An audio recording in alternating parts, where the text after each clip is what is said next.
We provide you the platform to turn your dreams into reality. Give wings to your aspirations with KR Mangalam University. 2008 के Malegaon blast में आज NIA court ने अपना फैसला सुनाया। फैसले में 7 आरोपियों को सबूत के अभाव में बरी कर दिया और इसी के साथ बीजेपी ने कांग्रेस से सवाल पूछा, क्या भगवा आतंकवाद का झूठा नैरेटिव गढ़ने के लिए इस साजिश को अंजाम दिया गया था।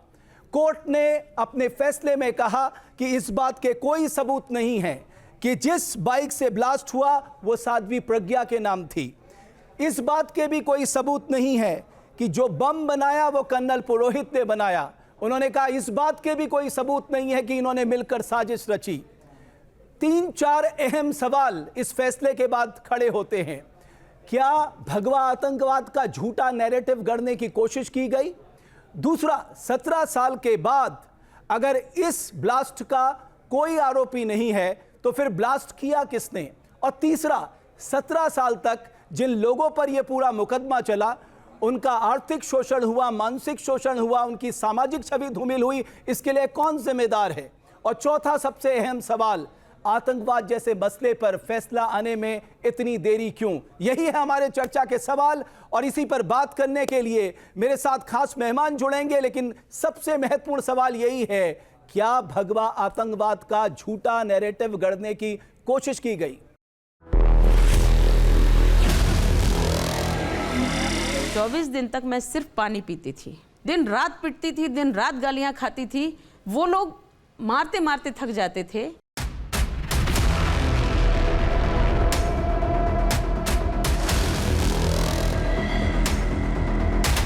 17 साल में उन लोगों की जिंदगी बर्बाद होगी, परिवार बर्बाद हो गया, खानदान हुआ, मोहल्ले से क्या गुजरे होंगे, क्या क्या उन पर बीती होगी। हिंदू आतंकवाद का झूठ फैलाया, 17 साल बाद सच सामने आया।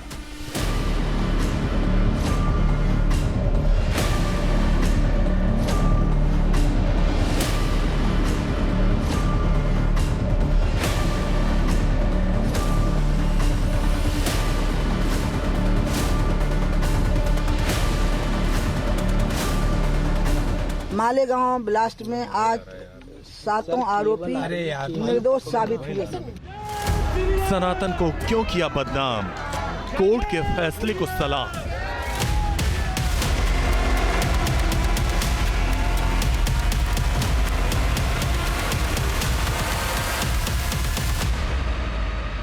आज एक बहुत ही ऐतिहासिक दिन है। हिंदू आतंकवाद को देश के ऊपर जबरन थोपने का जो कांग्रेस पार्टी का षड्यंत्र था वो आज धराशायी हो गया। न सबूत मिला, न कुछ साबित हुआ। दूध का दूध, पानी का पानी हुआ। इन्वेस्टिगेशन बहुत गलत हुआ। दूसरी बात यह है कि 17 साल के बाद कोर्ट ने तमाम आरोपियों को एक्विट कर दिया। साध्वी प्रज्ञा, कर्नल पुरोहित को मिला इंसाफ। झूठ फैलाने वालों को देश नहीं करेगा माफ। सत्यमेव जयते। चर्चा में मेरे साथ 4 खास मेहमान जुड़ रहे हैं। मेरे साथ आलोक कुमार साहब हैं, वीएचपी के अंतर्राष्ट्रीय अध्यक्ष। मेरे साथ साध्वी प्राची हैं, मोहम्मद उस्मान साहब हैं, मुस्लिम स्कॉलर। मेरे साथ महंत राजू दास साहब हैं, हनुमानगढ़ी अयोध्या से। आप सबका मैं बहुत अभिनंदन और स्वागत करता हूं। लेकिन शुरुआत हम करेंगे आलोक कुमार साहब से, जो वीएचपी के अंतर्राष्ट्रीय अध्यक्ष हैं। आलोक कुमार साहब, सबसे पहले मैं आपसे जानना चाहूंगा, क्या आपको लगता है कि क्या भगवा आतंकवाद का झूठा नैरेटिव गढ़ने के लिए यह पूरी कहानी रची गई? मैं समझता हूं कि यह एक बड़ी साजिश थी।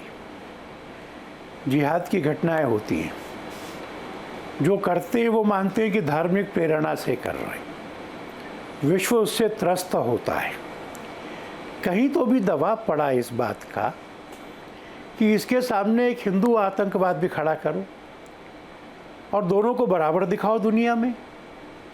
हिंदू आतंकवाद था नहीं, हो सकता नहीं, फिर भी उस समय के नेतृत्व ने हिंदू आतंकवाद की एक झूठी अवधारणा बनाई और उसको पुष्ट करने के लिए मालेगांव की घटना का इस्तेमाल किया गया। बिना वारंट के गिरफ्तारियां हुई, गवाहों पर दबाव डाला गया कि तुम गवाही दो, झूठी गवाही देने के लिए तैयार नहीं हुए तो उनको टॉर्चर किया गया। साध्वी प्रज्ञा ठाकुर और बाकी लोगों को साजिश भी रची? दी गई। आलोक कुमार साहब, क्या आपको लगता है ये जानना बहुत जरूरी है आखिरकार इस सब साजिश के पीछे असली साजिशकर्ता कौन था? उसका नाम भी जग जाहिर होना चाहिए। फंसाया गया ये तो आज साबित हो गया, पर इसका दूसरा परिणाम क्या हुआ? इसका दूसरा परिणाम ये हुआ कि ईमानदारी से जांच नहीं हो सकी,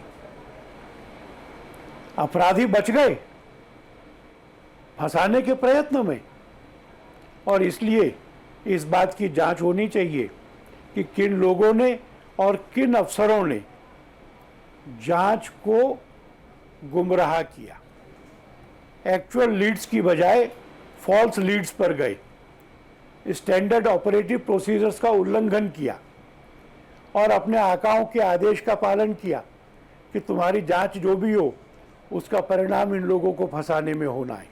लेकिन क्या आपको लगता है, जैसे बीजेपी ने कहा है कि साहब उनको भी अब कांग्रेस को माफी मांगनी चाहिए इस पूरे मामले पर कि उन्होंने एक झूठा भगवा आतंकवाद की सोच को गढ़ा? अच्छा होगा कि माफी मांगे। उन्होंने भारत विभाजन के लिए माफी नहीं मांगी, उन्होंने 1984 में सिखों के नरसंहार के लिए माफी नहीं मांगी, उन्होंने भारत में आपातकाल थोपने के लिए माफी नहीं मांगी। मैं समझता हूं कि हिंदू समाज को कांग्रेस के इस आचरण का हमेशा ध्यान रखना होगा और उसे दंडित करना होगा। आलोक कुमार साहब, क्या आपको लगता है ये जानना बहुत जरूरी है आखिरकार इस सब साजिश के पीछे असली साजिशकर्ता कौन था? उसका नाम भी जग जाहिर होना चाहिए। फंसाया गया ये तो आज साबित हो गया, पर इसका दूसरा परिणाम क्या हुआ? इसका दूसरा परिणाम ये हुआ कि ईमानदारी से जांच नहीं हो सकी, अपराधी बच गए फंसाने के प्रयत्न में, और इसलिए इस बात की जांच होनी चाहिए कि किन लोगों ने और किन अफसरों ने जांच को गुमराह किया, एक्चुअल लीड्स की बजाय फॉल्स लीड्स पर गए, स्टैंडर्ड ऑपरेटिव प्रोसीजर्स का उल्लंघन किया और अपने आकाओं के आदेश का पालन किया कि तुम्हारी जांच जो भी हो उसका परिणाम इन लोगों को फंसाने में होना है। लेकिन क्या आपको लगता है, जैसे बीजेपी ने कहा है कि साहब उनको भी अब कांग्रेस को माफी मांगनी चाहिए इस पूरे मामले पर कि उन्होंने एक झूठा भगवा आतंकवाद की सोच को गढ़ा? अच्छा होगा कि माफी मांगे।